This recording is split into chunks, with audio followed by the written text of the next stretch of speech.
खंड 2 प्रतिलेखन संख्या 54।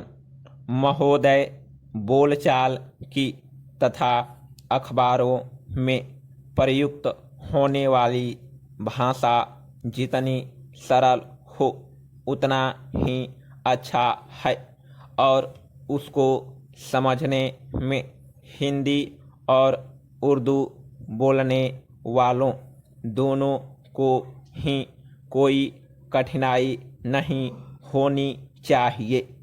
वही भाषा ठीक चलेगी।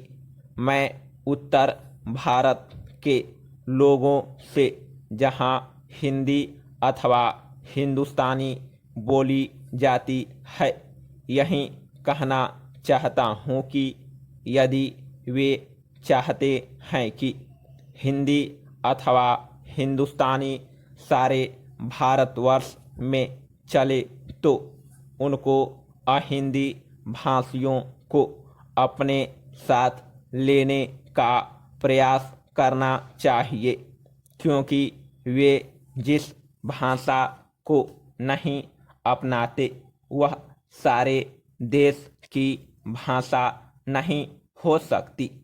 कभी कभी अहिंदी भाषी भी हिंदी में लिखने का प्रयास करते हैं।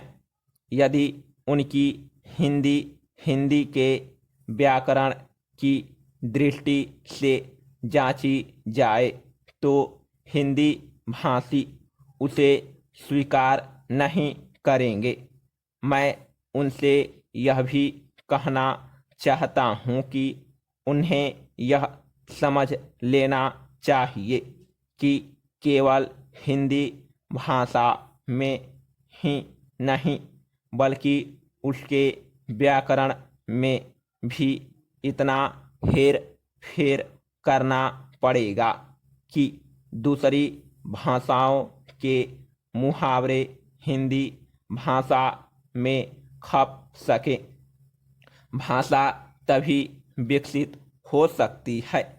मैं आशा करता हूँ कि भाषा के इस प्रश्न को सांप्रदायिक रूप नहीं दिया जाएगा। एक बार सांप्रदायिकता का रूप देने पर उसमें से निकलना कठिन हो जाएगा।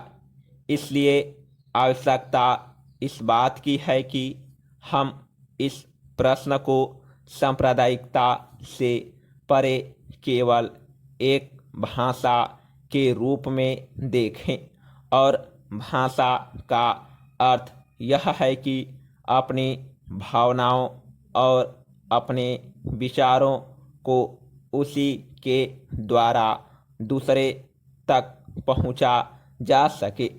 यदि राष्ट्रभाषा ऐसी भाषा बना दी गई जिसे कुछ ही लोग समझे तो हमारी समस्या हल नहीं हो सकती। हमें संकीर्ण विचारों से दूर रहना चाहिए।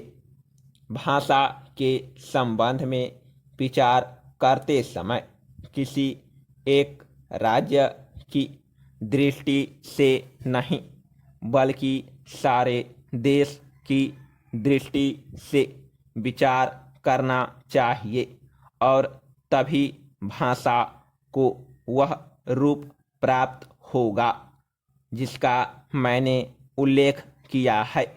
महात्मा गांधी देश में उस भाषा को चलाना चाहते थे जिसे वह कभी हिंदुस्तानी अथवा कभी हिंदी कहते थे। दोनों में कोई अंतर नहीं है।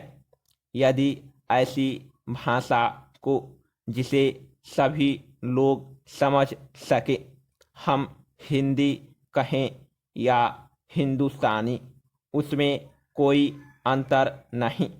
मैं नहीं समझ पाता कि इसमें झगड़े की क्या बात है।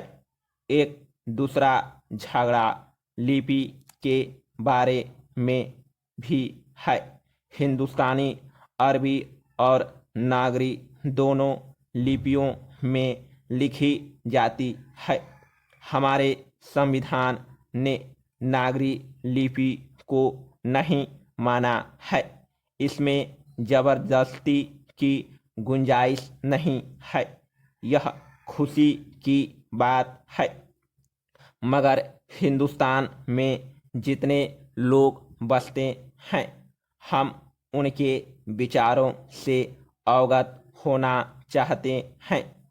यदि हम उनको समझना चाहते हैं तो हिंदुस्तान की जितनी लिपियां हैं उनको हमें सीखना होगा।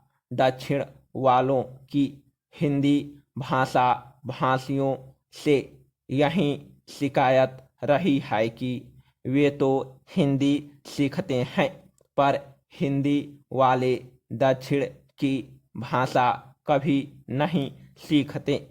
उसी प्रकार उर्दू के अक्षर हम जाने और उर्दू की किताबों से अपना परिचय रखें तो उनसे हमारा संबंध और अधिक घनिष्ठ हो सकता है।